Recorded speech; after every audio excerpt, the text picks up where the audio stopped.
लोकशाहीचा बुलंद आवाज, रिपब्लिकन वार्ता महाराष्ट्र।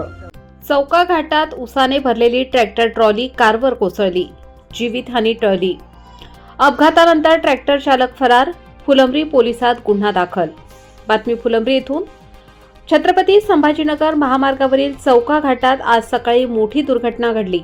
उसाने भरलेली क्रमांक नसलेली स्वराज 855 FE कंपनीची ट्रॅक्टर ट्रॉली अचानक बाजूने चालणाऱ्या MH57 3999 क्रमांकाच्या कारवर पडली। या अपघातात कार चालक किरकोळ जखमी झाला असून मोठी जीवितहानी थोडक्यात टळली। ही घटना 5 डिसेंबर रोजी सकाळी 9:30च्या सुमारास घडली। ट्रॅक्टर घाट चढत असताना चालकाने निष्काळजीपणे वाहन चालवल्याने ट्रॉलीचा तोल जाऊन ती कारवर कोसळली। अपघात झाल्यानंतर ट्रॅक्टर चालक वाहन सोडून पसार झाला। कार चालक उमराव अभिमान पाटील, राहणार new Shriramnagar, plot number 28, Ranjangaon, taluka व जिल्हा छत्रपती संभाजीनगर यांनी फुलंब्री पोलिसात फिर्याद दाखल केली आहे।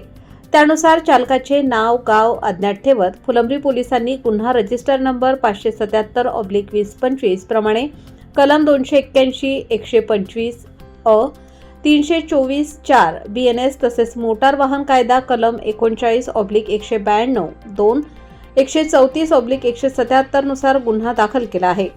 या प्रकरणाचा पुढील तपास पोलीस निरीक्षक संजय सहाने यांच्या मार्गदर्शनाखाली पोलीस हेड कॉन्स्टेबल सय्यद हे करीत आहेत। रिपब्लिकन वार्ता महाराष्ट्र वृत्तवाहिनीसाठी मराठवाडा उपसंपादक अकबर शहा।